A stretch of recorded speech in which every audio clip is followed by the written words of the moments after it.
We might actually be streaming already.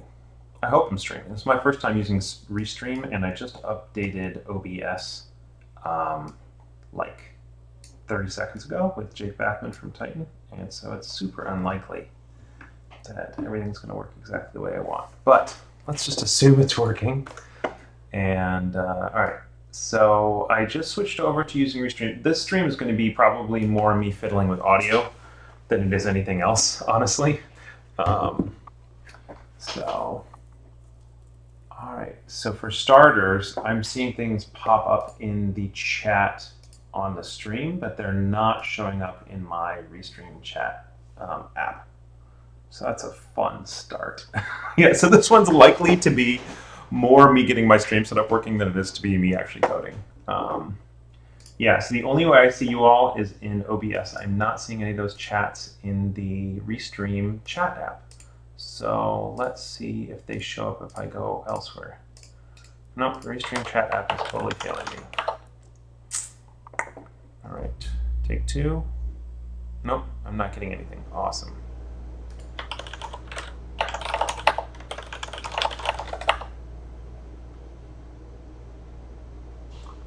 Okay, so can I pull that Restream Chat up in a browser so I can at least see it at all other than through OBS? Okay. So yeah, I see Jake Bath in your live seems to work. Working on YouTube seems like it's a wrong mic. Okay. So it might be working now. Can somebody else send a message from one of yours? And it might be just that this Restream app just kind of didn't have its crap together at the beginning. All right, sounds like it's from the wrong mic. Let's get a better mic. I'll switch over for now to my headset today. Usually a headset has been our best option. All right, so it might be working now. Ish.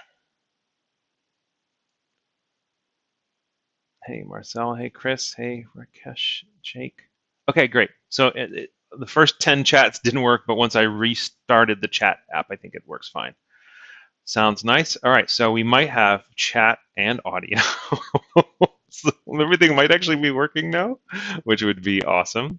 So let me, hey, Nate. Yeah, back to streaming. I decided I'm going to work through building a Laravel app from scratch that in the app is about, hey, Syropian. It's one of my favorite parts is just trying to pronounce all of y'all's handles.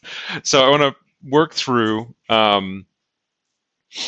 building OnRamp. So if anybody has not experienced my conversations around OnRamp, OnRamp is a website with the intention of making it really easy for people to join the Laravel community who want to. And the primary target audiences right now are WordPress developers, front-end developers, and people who are learning coding for the first time. And so the idea is saying, and I gave a conference talk about this that will be live at some point at Laracon this year. The idea is that it's going to be the idea is that the Laravel community has a ton to offer. Laravel as a framework has a ton to offer. There's all these people who have these amazing stories of our lives being completely transformed by the opportunities we got from Laravel. And so that, in combination with the fact that I'm really interested with more people entering in our community and having a more diverse set of people coming to our community and more beginners and all that kind of stuff, I figured the best way to do that is to make it easier for more people to learn Laravel. So I figured it'd be really cool to have like basically a checklist of, at its simplest form, have a checklist, and then hopefully over time make it even more complicated and more useful and valuable, where people can basically walk through this thing depending on where they're coming from and say, okay, here's what it took for me. Here's what's going to take for me to get to the point where I can get a job doing Laravel work, basically. So right now it's just a whole bunch of bullet points, right? Here are the things you need. And I started, and then a lot of folks at Titan worked together with me to say, what are the things you need to know? You need to know HTML, CSS, try to go kind of top to bottom, with the idea that eventually this is going to be something where once these pieces of content are kind of filled out, hey Andy, completely rebuilding, it's not actually built at all. Right now it's literally just bullet point lists. So what the goal to get to, which is what I'm going to build as a tool, and why not build while live streaming, is to get to the point where a person signs up for an account and then they say, I'm in this particular stream. And so the stream might be the WordPress stream. And I don't think that's the terminology I've been using. All this stuff is here. Oh yeah, you can just click down at the bottom, source and roadmap. So all this stuff is here. And every time I think about something, I kind of throw it up here. So what did I call it? Tracks. So you pick your track. My track is, hey, Clea. You pick your track, and so your track's going to be something like WordPress or front-end programmer. Often folks who came out of what are they called? A boot camp or new to coding. And so once you pick that, you're going to log into the thing. You're going to pick the ones, and then this content, which is right now just a placeholder, will be presented to you. And I actually did a drawing somewhere of what I was thinking it might actually look like, and I should actually have grabbed that drawing and kind of thrown it up on the screen. But basically, the idea is for each module in your track. So one module is going to be probably build a website, and that'll have HTML, CSS, and one module will be terminal and version control, and it'll have each of those modules are going to have certain things that you're learning. And so the site you're seeing in front of you already is kind of behind in how I'm thinking about it. So I've got it here in my journal, but this is not something I really want to, oh, you can't see it anyway. Yeah, I'd really like an easy way to take a picture and to get it up on my screen of all y'all. And I bet you there's some really clever option for that I just have not figured out yet. So take a picture. Yeah, I'll figure it out next time. So basically, each of the tracks, so there's going to be 3 tracks. Each of the tracks will have some but not all of the modules in that track. Each module is going to have like a page. And on that page for that module, there's going to be things like skills you need to learn. So for example, the build a website module is going to have the skill of write HTML, the skill of write CSS. And then there's going to be free learning resources, video, text, books, probably going to be 3 options, and then paid learning resources, video, text, books. And eventually, it'd be really cool if we actually could create quizzes and challenges that allow you to ask yourself questions to figure out whether you've learned it well, and then actually do coding exercises. But actually creating content is a down the road kind of thing. The immediate goal right now is to gather content, as you can see here, and then the next step from here is to build a tool that allows you to engage with content and check off basically, yep, I've consumed that content. So right now, hand up from your iPhone, yeah. I actually, you know what? If I did, could I do a y'all look at my handwriting and judge me so badly. If I did what's the thing called that Apple does? AirDrop. Let's see if there's an AirDrop for my iMac.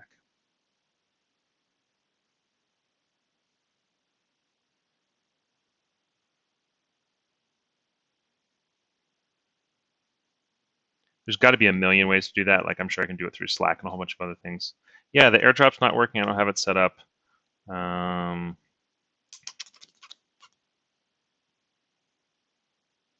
You know what? I'm just gonna just let it sit there in my photo album. Maybe it'll sync up at some point.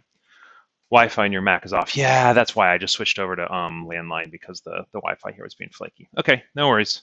I basically told you everything. Hey, Lee. Hey, Nate. Yeah, so this is on Twitch and YouTube. What I used to do is I did it to Twitch, and then afterwards I would manually export it over to YouTube. My hope is that YouTube will automatically save the streams I do to my YouTube playlist. But one of the things we're doing today is figuring out how this works. So I'm using a service called Restream, which is restream.io, and it basically is sending over to Twitch and to YouTube. And so we will learn whether this is going to make that super easy to have playback available later or not. So again, if you are tuning into this down the road, I promise that the rest of these will be primarily me coding, but today is a lot of just getting this stuff figured out.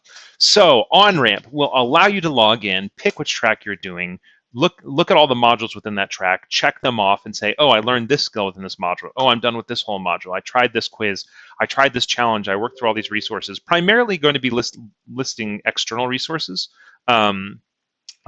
So right now, there's no plan for it to have any teaching resources. If we do get to a point where there's certain topics where nobody else is covering it for free, maybe it'd be worth creating resources here, but preferably not. I'd rather this be a facilitating of of other people's content and stuff like that, rather than an actual just a new competitor to Laracast or whatever else. I don't want to do that. There's a lot of free resources out there. Hey Jay Laswell. Hey Rob P. What's up, peeps? So one of the things I think would be super interesting is, as you can see here, there's these various kind of modules, and some of them have to do with basically spinning up your first ever Laravel app and learning Laravel routing and stuff like that. So yeah, so Charlex professional programming a while back has been some good items. Great. If you wouldn't mind, so Jay Laswell just mentioned that there's a tool there, and so if you could actually just go to onramp.dev, if you click down here and you add issues, every time I find something, I just basically add an issue here and say, link to link to this content, or whatever.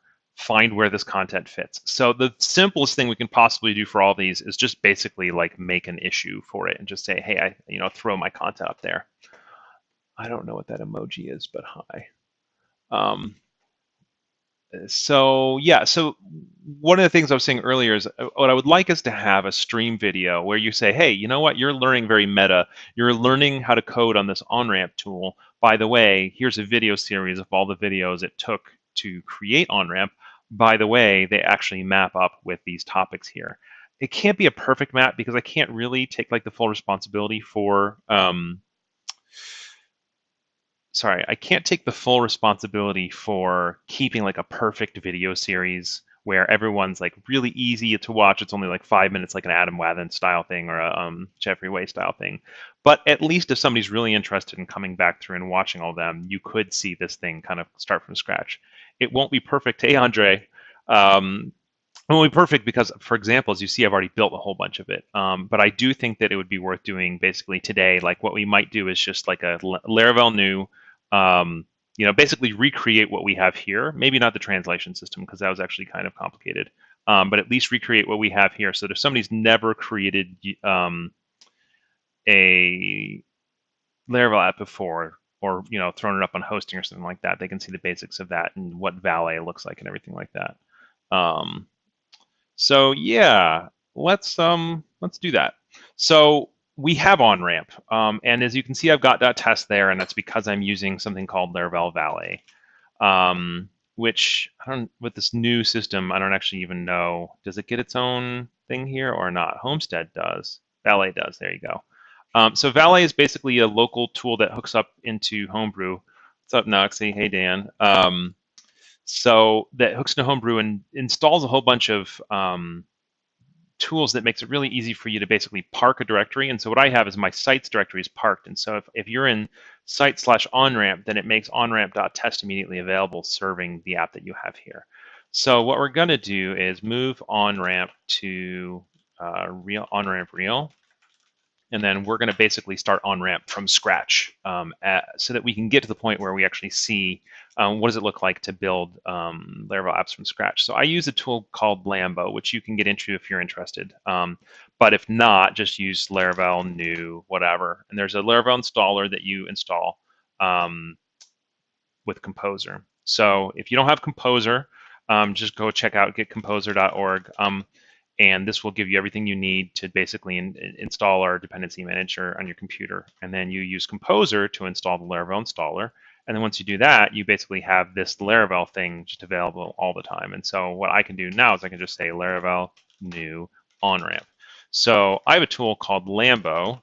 And Lambo basically wraps some really convenient things I do on every single project around the Laravel installer. So it's the same as Laravel new, it just adds a couple things like setting up version control certain ways and all that kind of stuff. You can see, if you go to this repo, you can see everything that it does.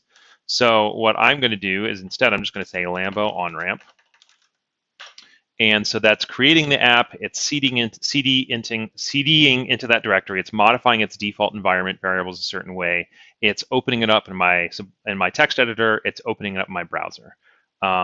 So this is actually making it a 6.0, Laravel 6.0 app, and the existing Onramp is 5.8.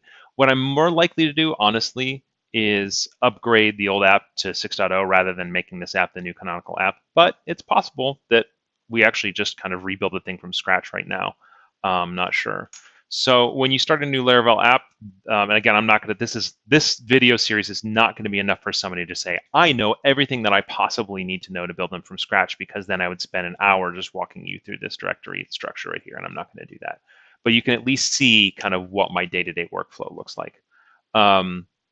So here is our Laravel app, and this right here is being served from your basic file. And a lot of people who are not PHP programmers have said, when I first built my first Laravel app, I got super overwhelmed by what's in front of me. So I want to at least point out, if you're watching this stream and you're not a Laravel programmer, you could ignore, for starters, everything other than this routes folder. And this routes/web, this is what's serving what's actually going on. Hey, Brocard Jr. This is what's actually going on when I hit this route. And nothing else in this application is actually doing anything of any interest to you other than this right here. And so everything that comes in here, basically saying, when I make a get HTTP request, hey, Tristan, to the / route, so onramp.test / right? Nothing else. What do I get? And this right here in PHP basically says this is what to do. This is like an anonymous function. So right now, this code gets run. So if I were to just say something like, you know, exit hello, then that's all you would see. And instead, what I'm doing is I'm returning a view. This is a helper that basically tells Laravel to pull open a view named welcome. And your views all live in resources/views. So if we go to resources/views/welcome, then we get Laravel. So if you change that there and maybe there, then all of a sudden you come back and refresh this and you see Laravel. So all that's happening right now is this route file is matching, is matching your route right here, the / route to our current one, you know, because we're in /, right? And then it is saying, when I match that route, pull up this view. So in theory, you could just start editing this. However, the app that we're building is going to have authentication. So one of the things that you'd normally do in Laravel 5.8, and somebody just put an issue in Lambo that the way to create authentication in Laravel 6 is different. So I'm actually, normally what I would do is I'd say, okay, I'm going to show you how to do this, PHP artisan make auth. But I've been told that that's not how it works anymore, and I haven't been following with Laravel 6 right now for a while. So if anybody who has been following with that wants to go through that in the chat, I'm going to explain what artisan is real quick. So artisan is basically a command line tool that every Laravel app comes with, and it has a whole bunch of commands that you can run that are useful in general with Laravel. So there's all sorts of things like clearing all your cache, or migrating your database, or whatever else it ends up looking like. And you can also make a whole bunch of different types of code from stubs. So for example, if you were interested in making a database seeder, you would say PHP artisan make :seeder, and that would make the seeder. So what I'd normally do when I first spin up a project for the first time is this template here is actually not a good template to work with as the foundation of your application, because what you want is one that has all of the default authentication tooling built in, and that's user login and user password reset, and a basic home dashboard for what it looks like when you log in and all that kind of stuff. And so in the past, in PHP or in Laravel 5.8 and before, you would run PHP artisan make auth. Did I close that? You'd write artisan make auth, and then basically it would seed a whole bunch of, you have to pull in Laravel UI. Oh, you actually have to pull it in separately? Okay, thanks, Rich. So one of the things that happened in Laravel 6 was all of this.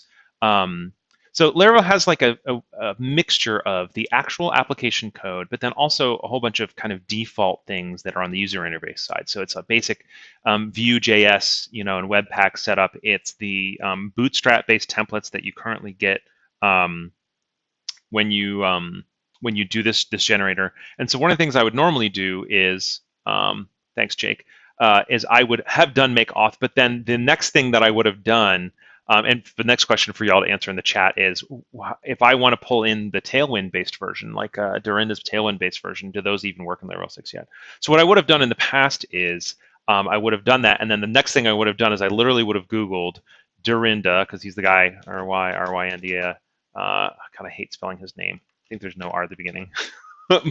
And then he basically did a Tailwind auth for Laravel, Dyrynda. I did have it right. And so he had a Tailwind preset. And so I would just basically pull that in. What that was is all the default templates you'd normally get when you do make auth, but it's built with Tailwind CSS. So what I don't know is what using this on Laravel 6 looks like.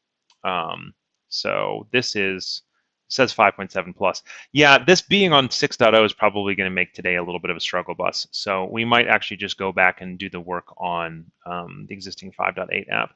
Yeah, yeah. Because I don't want to build anything from Bootstrap. Unless, it's possible that Laravel UI, let's just try this Laravel UI version and see if it's still in Bootstrap. So basically what I was saying earlier is that in Laravel 6, the UI components that have those Bootstrap-based templates and all that kind of stuff got pulled out to their own repo. For the sake of them being allowed to progress at a different rate and a different speed, and maybe also be diversified in a way that was very difficult when they were actually baked into the framework itself. So John Sugar says, I just used front-end preset Tailwind today in Laravel 6, had to force it to use master. Okay. So John, when you did that, did you basically just, I forgot that these things have like a 15-second lag, so you all are like way behind me. Did you basically just require the this version and then just, pull it at dev master and that was it? And then it worked? I guess they would assume that. Yeah. Why don't we try that? We're going to try this. Wow, this is being super slow.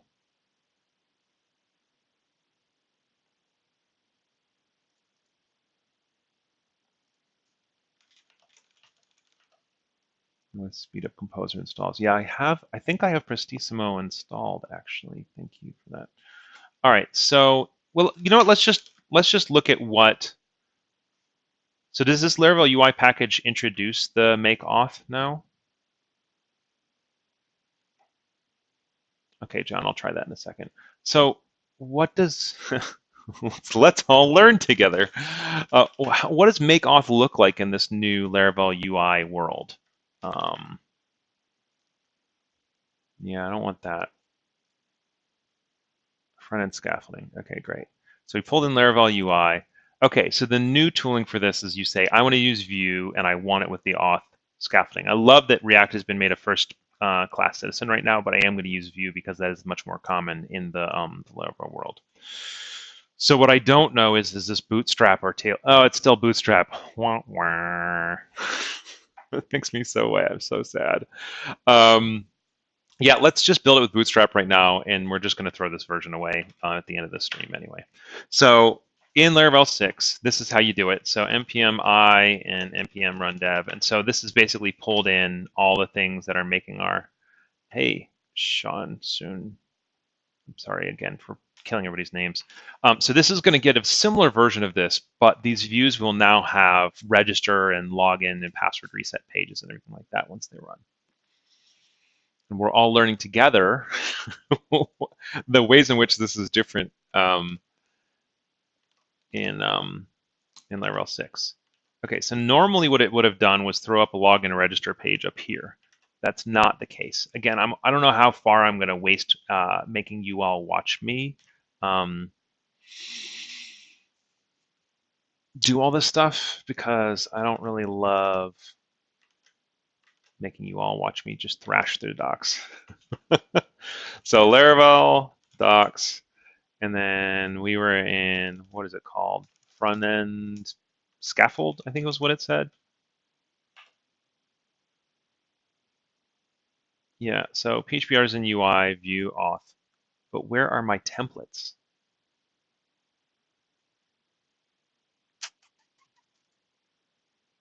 Are they gone?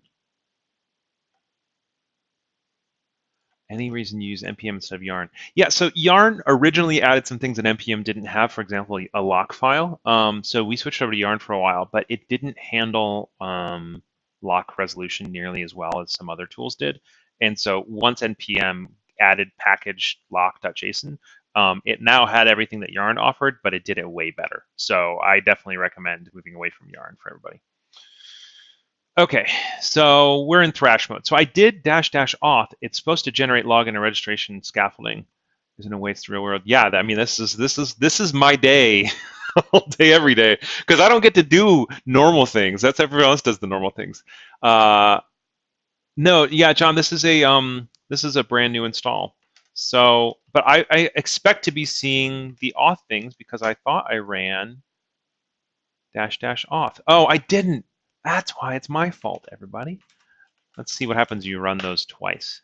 We get things duplicated. So the reason I get those things I was looking for is because we didn't get the I didn't run the auth flag on it. So npm so PHP Artisan UI view sets up a really nice based nice simply based view stack where your webpack.mix.js and everything like that are set up bootstrapped, and there's a assuming it's the same as it was in previous versions, it's bootstrapped in here where all of your view things are basically ready to be bootstrapped in here. So Bootstrap sets up the dependencies outside of Vue, and then app.js is where your actual Vue stuff is happening. So it's setting up your Vue instance, giving you some example components. And this shows you an example of, instead of binding each component individually, you can just look through an entire folder and just register all of them, and it sets up your app instance here. So when you pass in the auth flag, you get the things that I was actually looking for, which is Bootstrap, which I don't want to work with. But now that we pass that auth flag, you see these things I was talking about before. So this is what the basic auth in Laravel looks like. You have basically these Bootstrap-based things that look nice and clean. And if I were to register,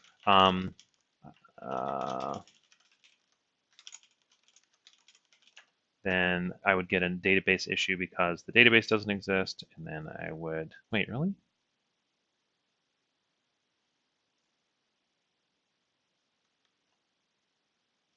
Come on.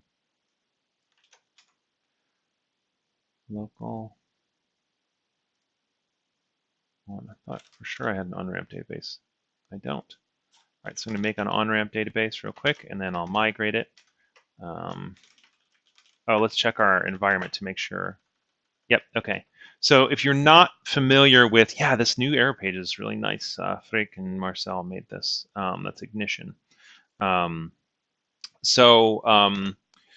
If you're not familiar with environment variables, the base of every single Laravel app is going to have this .env file, which is copied from .env.example. So whatever's in .env.example, this is going to stay in your version control. This is going to be available. When you set up a new instance, you're going to copy .env.example to .env. And that's one of the things that Lambo does for you. And you want the things in .env to be specific to the actual app you're working in right now. So for example, my app name is Onramp. My URL is correctly onramp.test. And right here, what I have it set is to just use root and an empty password, which is what the MySQL setup in Mac is by default, and then a database named Onramp. And so then when I run Artisan migrate, and remember Artisan allows us to migrate our databases, it then hooks into that local version and then runs all the migrations that come by default with Laravel, including the ones that allow you to have users, which is what's necessary for this register page to actually post. So once I continue, it says page expired. So then I run the same thing again.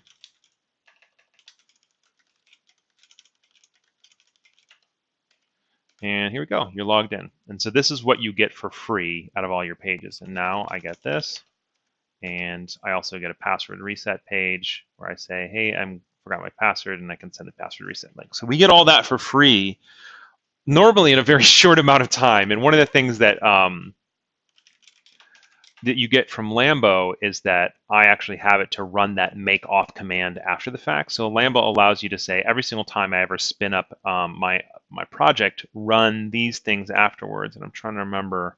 Yeah, you make an after file, and every time you Lambo something, all the steps in that script get run in the after file. And so what's cool about that is you then basically say, Lambo does these certain things when I create a new project. Create the new project, CD into the project, initialize the Git repo, add the files, make a commit with the text and initial commit, update that .env.example and everything like that, open up the browser, open it up in your text editor, and then, for watching, oh, great, love it. It's hearts. So then what Lambo does is it looks for an after file. And what I like to do in an after file is what now would be basically Composer require Laravel/UI, PHP artisan, React --auth, or Vue --auth, so that like the moment I show up to my app for the first time, this is what I'd like to see. I'd like to see my full login, my full register, all my things migrated, because then building interesting tooling, building interesting functionality is way more fun and way more viable to do quickly when I have this fully functioning bootstrapped application with full auth available to me on day one. Again, the one problem here is it's in Bootstrap, so that we won't actually work with this version long term. But let's just take a look at this and make this really quick look like Onramp does on the actual live site. So one of the first things you always want to do when you're bootstrapping these, Lambo after always contains telescope. Yeah, telescope is great. So we want to, so one of the things you always want to do, and there's a couple things you just should always do in every project, and one of them is don't actually use route closures like this.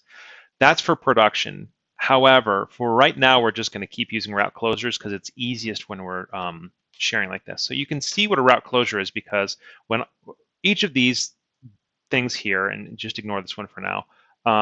So we're calling it on this route thing, which is called a facade. We're saying it's going to be using the verb get, and then so you've got get, post, delete, all the different verbs you can use to make calls. This is the route we're matching, and then whatever comes after this comma is what to do. So like I said before, we've got a route closure here, which is basically execute everything between this brace and this brace, and it's just traditional PHP in here. But here you can say, instead of doing that, pass it off to a controller. And if you're not familiar with MVC, we'll link some other resources for that. And so basically this home controller lives in here. So again, before I said ignore all those other folders, just look at the routes and the resources folder. Well, okay, we're gonna have to go take a look at app. Most of your Laravel specific code is gonna live in app. So this is where controllers live. This is where things called service providers, which run code every time the new request comes in, and all these other things, they all live in here.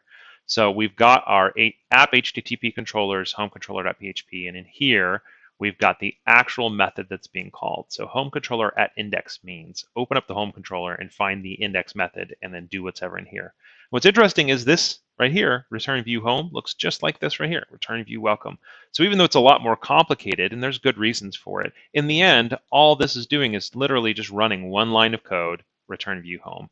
Technically, it's also doing this right here, this middleware auth. So for production apps, there are good reasons for this, because you can't cache certain things, and so you can't make the app quite as fast when you have route closures in here. But especially if you're just learning, don't worry about the controllers right off the bat. Just kind of get a handle for mapping your routes to your closures. So, oh yeah, it's people are talking about in the chat. Yeah, don't use closures in prod because it's actually not about serializing closures. So there's a lot of different caches that you can run that make developing locally a pain in the butt, but they're really helpful to use on deploy. And so one of the things you should do in your deploy script is cache a whole bunch of things like config cache and route cache and stuff like that. And what they do is things that are normally going to be going to your file system to look up and then compute all your configuration variables, or the maps between your route URLs, your route path definitions, and then the things that are serving them. It can make those lookups much faster, but you have to rerun that route cache or that config cache every time you make a change in your code. So nobody ever uses them locally, and then often we forget to use them in prod.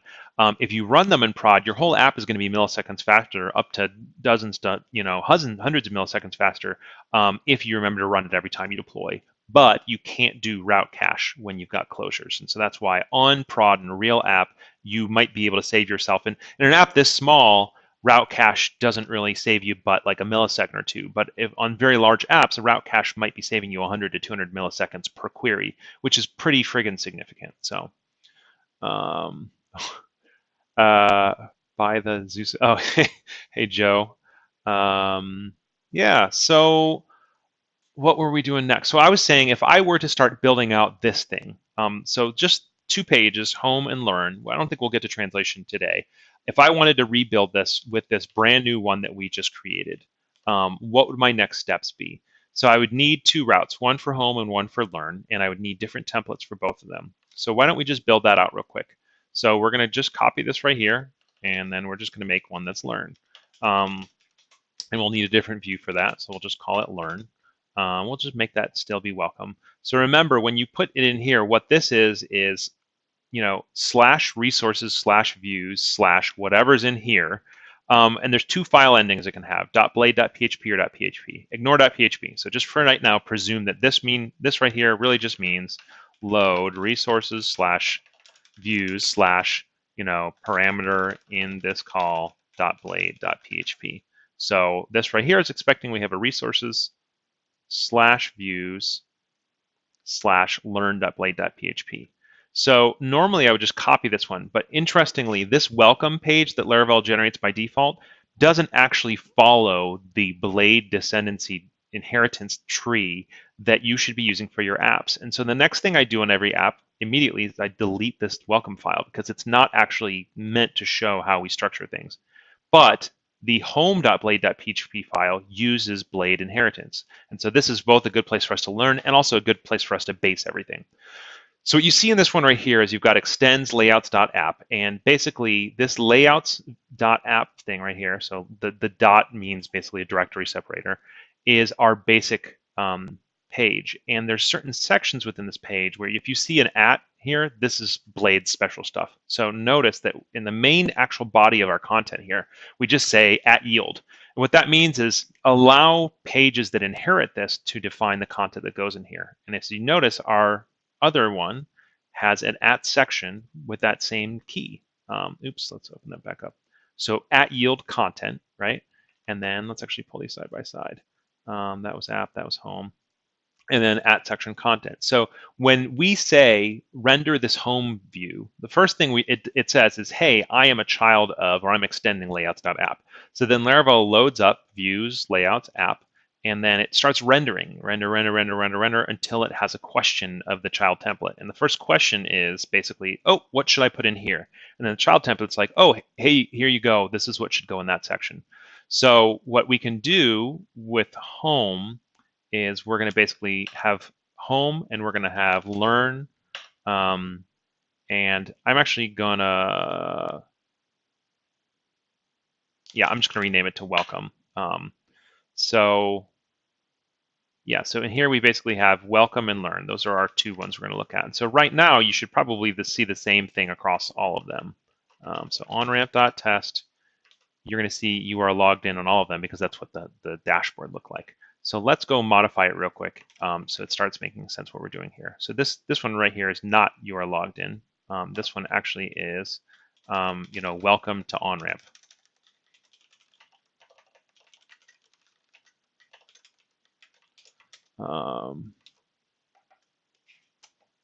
Cache function, yeah, use caching, didn't know question. Still miss the old Laravel podcast with Matt Taylor, Jeffrey Way. Yeah, it was a lot of fun. All right, so we now see welcome to Onramp, yay. So then we want to build this /learn route, and so then we can build this learn route, and this is going to say learn, and then this is the learn page.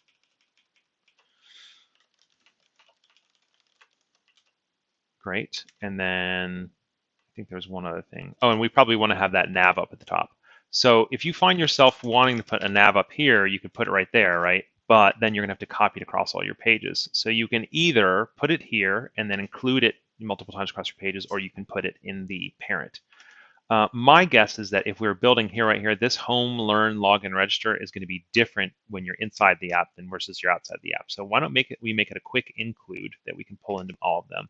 So right here, what we're going to do is we're going to use another Blade thing called include, and we're going to call this one partials dot public nav. So this is only the nav that we're going to show on the public's part of the site. I like to organize my sites where the things that are not actually a page but are actually a subsection go into something. So I've got my layouts, which is like the big things that other pages extend, and I've got partials, which are little pieces that get pulled in. So I'm going to make a new file under partials called public nav.blade.php, and then we'll just kind of paste in hello, I am public nav. Great. So our learn page has it, but our home page doesn't. So let's grab this include that we did here and welcome Blade, and then let's throw it in there as well. And this is not the only way to do that, but okay, great. So we're now swapping back between these two pages. We've got our public nav there. So real quick, let's actually make that public nav have everything we want. There's better ways to do this, but right now we're going to keep it simple. This is going to be learn. Okay, great. So home, learn, great. So that's the simplest way to do that difference. And so now on our learn page, this is where we would start building out, okay, let's learn. And so when I first built this, this is actually just HTML. I just wanted to get the content in there, basically, right? So you could just start typing HTML in this blade file, and you'd have that page. So OnRamp as it exists right now is actually really rudimentary. The only thing that's really interesting about the way it works right now is the translation system. And I said we weren't going to do that, but we've got 17 minutes left. So why don't we dig in the translation system real quick and what it looked like to build this. So I want to give credit that I didn't actually build the first implementation of the translation system. I basically rewrote it from scratch because I'm very picky. But all the original work was done by Claudia Marquez, who was at Laracon, and so you may have met her. She is a co-owner of a Laravel agency there. And so she did this pull request saying make content translatable on the learning page. So what she did was basically set up, so one of the things I had done at that point is I had moved all of, I think I moved it. Let's see if I had moved it. Yeah, so I had moved all of the, you can see it here on the left side. I'd moved all of the content that was on this learn page into a learn.php file. And the benefit of that being a learn.php file was that it was easier to do programmatic things and use it as a future thing that we were going to build more complicated tools with, not just a bullet point on a page, but actually, organized sections. So what she did was she took that array, and you can see learn.php, it should be in the deleted somewhere or maybe renamed. Sorry, I'm not used to my, oh, when she first did it, she just kept it named learn.php. I later renamed it to learn.en.php. I want to view not the file, but the entire thing as it existed at this pull. Learn.php. There we go. Okay, so this is what it looked like. So basically, it was an array, and I had an array entry, an item entered into here for every single one of the resources. So these aren't exactly modules. These are more, the original structure that I was thinking about is basically their skills, basic terminal commands, HTML, CSS, each of which have articles attached to them or resources attached to them. This whole concept of tracks and modules was not here at this point. So basically all it is just a list of skills, some of which are sub items of, parents. So like the variables skill is really just PHP variables, PHP arrays, PHP functions. So I had basically built it this way, and then the template just iterated over this and generated, bullet points based on these. So what she did was she added a very similar shaped one, but it's not exactly the same content because obviously she wanted to link to Spanish content that depending on the native tooling, which is basically what's your locale. Sorry. She allowed you, so she originally planned a version of it where you go basically learn/en. So that is actually a parameter in the route. And so whatever that locale is, and it defaults to en if you haven't set it, then it pulls in the right file. So the way she set it up was if your locale isn't en and the file exists of learn.locale.php, pull that in as our array. Otherwise, pull in learn.php. So the first thing I did was I said I want to normalize this. And so I set it up so that learn.php was named learn.en.php. So at that point, you just got learn.es.php, learn.en.php. But the second thing I did was I wanted to take more advantage of Laravel's native translation system. And as you can see here, she did do that. So Laravel's got a native translation system where if you do these double underscores, anything you pass in here gets looked up in the translation system. And it's assuming that what is in here is your primary language. So for me, it's English. And then it looks up those keys based on the locale you're in.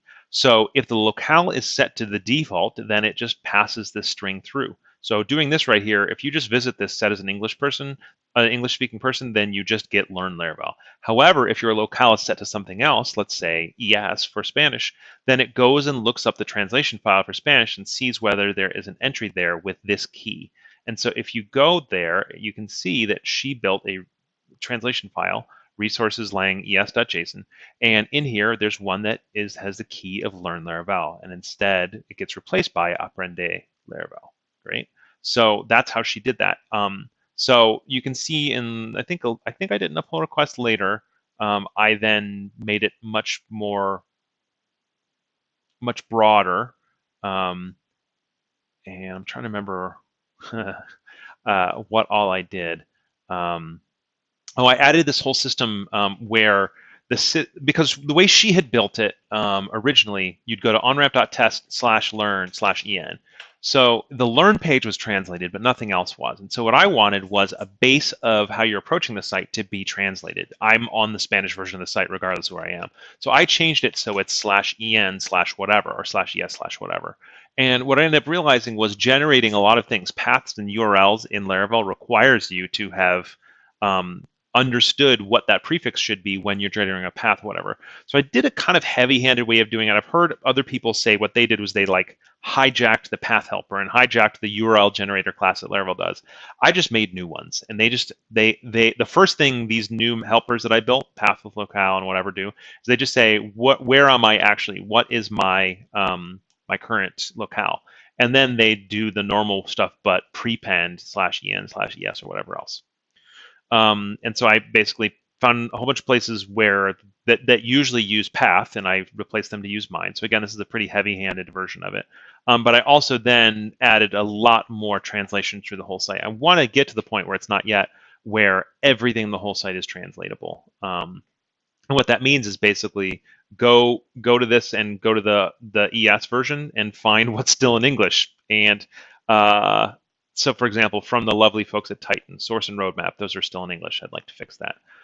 So I built that through. But what was most interesting, I think, was probably what this locale resolver and those paths relied on. You working in MailChimp now? No. MailChimp, anyone who missed it, MailChimp is in Atlanta, and I just moved to Atlanta. And yesterday I wore a MailChimp shirt, and people stopped me and said, "Oh, do you work at MailChimp now?" But no, I don't. So I think the most interesting thing was this locale concept. So I built a series of very simple classes whose responsibilities are just to represent the locales that we have available. And I notice I named it locale. I'm treating it sort of like Eloquent. Hey, Andres. And to validate the locales, to resolve which locale I'm currently using based on an Illuminate a request object. So basically, based on a PHP representation of the HTTP request I just made, tell me what locale you think I am. So for example, if I'm at the root, return this crappy manual string, not any. I'm not on. So if I just visit onramp.dev, it just says, you're not in any locale right now. And then in other code, I say, if I'm not in any locale, then redirect me to the default. So I think there's a root route that basically says if I visit onramp.test, it says not any, captures the not any, and then redirects you to onramp.test/en. So then if it has a segment, which means the first segment of your URL, like which is segments meaning this and this and this, then it says, all right, look up that locale. And if it's not valid, throw an exception that says invalid locale, which then ends up booting you back to the English version.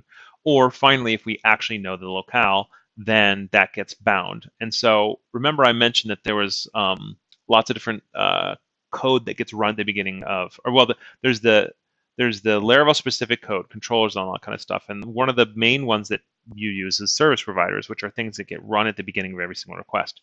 So what I did in a service provider here is I said, one of the first things we need to do before we're hitting our views or our controllers or anything is figure out what locale we're in.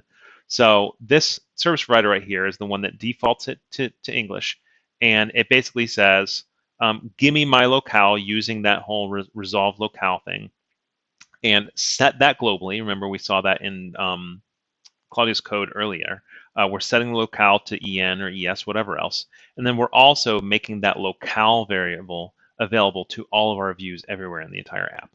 Now, I could have just made calls to this locale thing right here everywhere in the app rather than binding as a variable, and I might do that later. So, and then I made a whole bunch of helpers that really just, as you can see, like the locale helper, all it does is just makes an instance of this and then invokes it. Path with locale just takes the path helper, and then it's the same thing the path helper is, but with locale ahead of it. URL with locale, it's the same thing as the URL helper, but with the locale in front of it. And then finally, I made a really convenient thing that is just to generate a link that swaps out the locale link. So wherever you are, whatever page you're on, it just basically finds that first segment and swaps out that first segment with whatever new locale you want to be switching to. And I think that's about all that that one did. And so, oh, and then I wrote some simple tests for that. So it's obviously a very simple localization system, but it's also really powerful. Like there's a lot of things that just by using that translation system with the two underscores and then an es.json or en.json or whatever else, and then these little conveniences I did to handle how you're storing which locale you're in the URL. And we were able to build out a pretty robust translation system. It'll obviously get a lot more complicated once all this content gets moved in the database and everything. So. Okay, so we're not going to get this local version any further today. Like I said, next time what we might do is actually make this whole content of this particular stream again, but much simpler. I will know how to do to build this the right way, and what we'll do is we'll basically do a Lambo on-ramp. We'll set up the new authorization layer using a Tailwind. And then we'll real quick throw this content in here. But the next thing that I want to do after that is I want to start building out what the database structure for tracks and modules and everything like that looks like. So actually, let's real quick. I want to hit. Do I have my mic? If my audio and video go away, I'll bring them right back. I have a pause scene, but I don't know if my mic and audio are on my pause scene. Real quick. I think you can still hear me, even though you can't see me. So. What I'm going to do real quick is go over to my photo library and I'm going to pull up that screenshot I took, but I didn't want my Photos app. Thanks, Jake. This is Mike still up. I didn't want my, I'm actually kind of surprised that video, oh wait, let me try this up in OBS. I feel like it will go up. Video capture device. Nope, y'all still can't see me. Oh well, no worries. I didn't want y'all to be, sorry, OBS is giving me all sorts of pop-ups and I don't know why. Give me just a second. I didn't want y'all to be inundated with my Photos app and have to be seeing all my stuff there. So, okay. So let me go just scroll down to see if my phone threw that picture into, yep, it did. So let's, okay, great. Let's get out of that scene. All right, so here's my absolutely abysmal handwriting. But what you can see from here is I was imagining tracks, modules, and then under each module, you're going to have skills, quizzes, exercises, and lessons. We're not going to start there. We'll probably start by building out the concept of tracks, the concept of modules. Perfect, Andres. That's exactly what I wanted. And then each module will be able to have multiple skills, multiple quizzes. I think this is the way I'm going to set it up because I think a lot of the learning resources are not necessarily going to be explicitly tied just to one skill. For example, a lot of the best learning resources don't just teach you HTML. They teach you HTML and CSS at the same time or whatever. So what it's likely going to say is, for example, the build a website module, which will be the first one, will have skills, and you can just check them off when you say, I feel like I'm good with this. Uh-oh, I just noticed that the Restream Chat on the stream is totally bonked. I'm sorry, everybody. I don't know how that happened. It's not supposed to be happening. Okay. Note to self, OBS screws up the spacing on those things sometimes. Okay. Okay. Threw me off. So we will basically build out a database structure that says tracks have many modules and modules have many skills, have many quizzes, have many challenges, have many learning resources. And the learning resource, each resource could be a video, a text, or a book. I think that's probably the way, although I'd love for people to give me any input on other ways to think about that. And then they can be free or paid. So that's kind of how I'm thinking about it. So the simplest version will allow you to opt into a track, to prompt you which modules you should learn, to check if a module is done, or to go into a module and see a page that looks a little bit like this. You're going to see all the skills that you should be learning as a part of that module and check them off. Maybe we'll have things like bonus skills and bonus learning resources if you want to dive further, but they're not like the necessary ones. And then you're going to see a list of all the learning resources, and you can pick whatever ones make the most sense to your brain, and you can pick free, or if you're not happy with the free ones, you can check over the paid ones. Later down the road, you'll then also be able to take self-test quizzes. Each quiz will have a name and just a whole bunch of questions. So we have to build an entire quizzing framework for that. I don't want to deal with that right now, so that's down the road. But I think it'd be helpful for people to be able to say, do I actually get this yet or not? And how do I know if I get this or not? And then challenges, which are actually coding exercises. And I think one of the interesting ideas is not only giving people the ability to practically code the thing, but to actually build something where all the modules are working on the same tool. Again, the problem is that's very complicated to build, and there's other apps that actually already have that yet. I'm not trying to rebuild things that everybody else do already, but one of the problems we're going to run into is maybe one of these resources for one of these tools has a really amazing coding exercise and challenge, but then 7 the other ones don't. And that's the sort of thing where I want to start talking about providing here. So I think next time what we would do is, so John says it'd be cool to have a GitHub module. One of the modules is going to be terminal and version control, and I think that one should definitely have a basic like GitHub skill. I do think there should be a more advanced kind of development workflow module.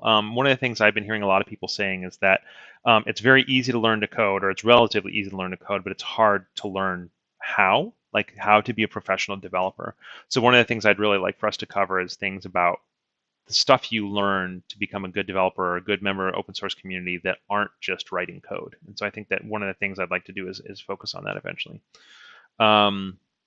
So really, and that's one of the reasons why I've had OnRamp sitting here for so long, is that I want people other than me to be having ideas about, because I learned how to code a very long time ago, and I taught myself how to code Laravel long before the resources that exist today exist. So I want to make sure that, and long before I became a Laravel programmer, I had done many years of agency programming, WordPress, front-end work, stuff like that. So for me, I'm very distant from what it looks like to learn today all the things you need to know to get a job doing Laravel. Now, granted, I hire people for Laravel, so I know some things.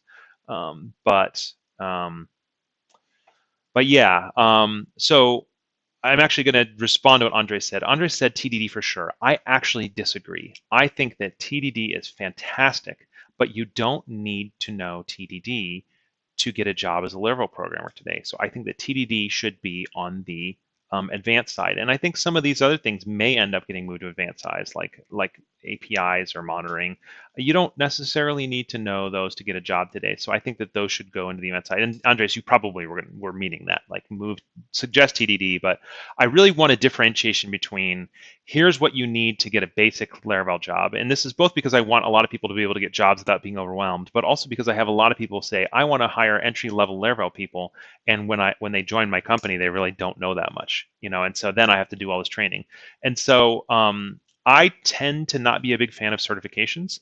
I want to be the opposite. I want to be the proactive side, where instead of saying you've taken a test, I want you to be able to say, I know for myself that I'm capable of taking this job because I've worked through all these things. So anyway, that's all to say. I agree that TDD should have a place here. So next time, much quicker spin up of what this looks like, and then starting to build out tracks, modules, skills, quizzes, exercises, lessons. My goal, it's not an absolute promise, but my goal is to not do any work on OnRamp that's not live streamed. So here's hoping I can follow through on that commitment so that the entire history of the application, other than what you see in front of you, will be entirely present on the internet for anybody who's interested in it. So thank you all for putting up with audio issues and me relearning OBS and relearning Laravel with 6.0. Next time, hopefully, everything will be a little bit smoother. And hopefully, some of you are watching this after the fact and it just booted a version over to YouTube for later watching. Fingers crossed. Thank you all for tuning in today. Yeah. That's it. Well, I'll respond to that real quick. John says, one issue today is a lot of the advice is that a university degree is not required. I totally agree with that, but the course I did was fully comprehensive and there's a lot of value in that. So interestingly, if you go to the Titan blog, there's actually a blog post about what's in a degree. And Centurion Melton, who did get a computer science degree, has a lot of thoughts about this. My quick thought is that this right here, a degree program can potentially provide a lot of values for students. She says school's a system, and as with any system, it can be gamed. But I think there's also just the aspect that things can get out of date. And schools are systems, and some systems are good and some systems are not good. So school and a university degree are not the tools you need to get a job. but some are, and some can be helpful. You don't need a university degree in computer science to get a job as a programmer. Sometimes some of those degrees will help, some of them will harm. So it's not it can be self-taught. I'm self-taught. Probably about half of Titan is self-taught, and about half of Titan have computer science degrees, and they have varying levels of satisfaction with what they learned there. So, all right, thank you everybody for tuning in, and I will see you all next time. Peace.